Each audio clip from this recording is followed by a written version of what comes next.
Hi everyone, today's headlines. Security forces apprehend an active cadre of NSCN K2 at Zunheboto. Active ULFA-1 cadre surrenders to security forces in Mon.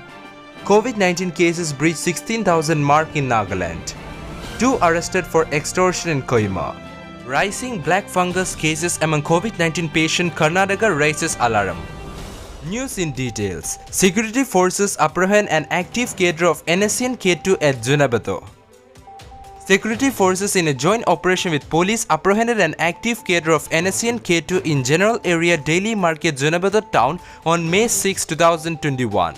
The PRO informed that, based on a specific input, security forces in a joint operation with state police apprehended an active cadre of NSCN K2 and recovered one 7.65 mm pistol with magazine and 5 live rounds of 7.65 mm from Daily Market Zunheboto town.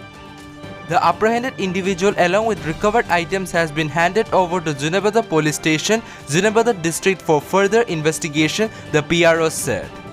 Active ULFA-1 cadre surrenders to security forces in Mon.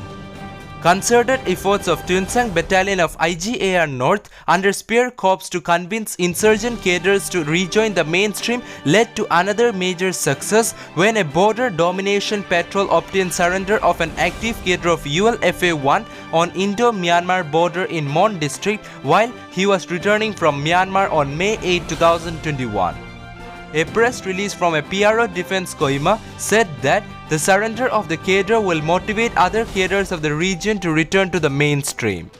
The cadre is also said to have revealed that, in all probability, the third kidnapped ONGC personnel, Mr. Ridul Sheikhe, is with ULFA-1. He also mentioned that he led a difficult life while in ULFA and made an appeal to his comrade to shun violence, the PRO informed. COVID-19 cases breached 16,000 mark in Nagaland. Nagaland's tally of COVID-19 infection crossed the 16,000 mark on Sunday with the confirmation of 237 new cases, barely 4 days after crossing the 15,000 mark on May 5. The state cumulative caseload reached 16,150, indicating a steady surge in active cases. This is the second time the gap between each 1,000 COVID-19 cases was crossed within a span of 4 days. As per the daily bulletin issued by the Health Department Integrated Disease Surveillance Program (IDSP), out of 1,136 sample, 237 returned positive on Sunday, indicating a test positivity rate of 20.86%. 128 cases were from Kohima, 89 from Dimapur, 5 from Mon, 4 from Tuensang, while Phek, Mokuchung and Longlang reported 3 cases each and Peren reported 2 new cases. 2 arrested for extortion in Kohima. Kohima police arrested 2 persons on charges of extortion from a residence at Upper Chandmari Colony in Kohima on May 6.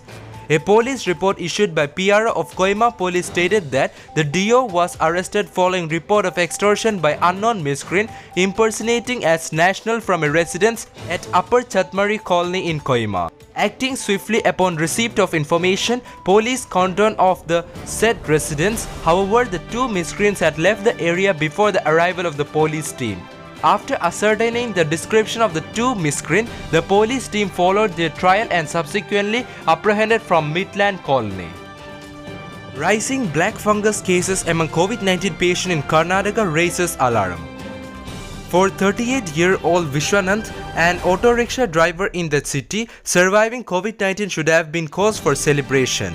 But even before he was discharged, he started to feel an unusual pain in his face and a swelling of his eye. Doctor now said that he has developed a life-threatening fungal infection called mucormycosis, that is black fungus, which, if untreated, results in blindness followed by the death. Similar infection had been reported during the first wave last year, but for 2 weeks now, such cases are being found in larger number among COVID-19 survivors with uncontrolled diabetes, they said. There is a concern that the surge of such cases could be the result of new mutant B1617 variant of the novel coronavirus.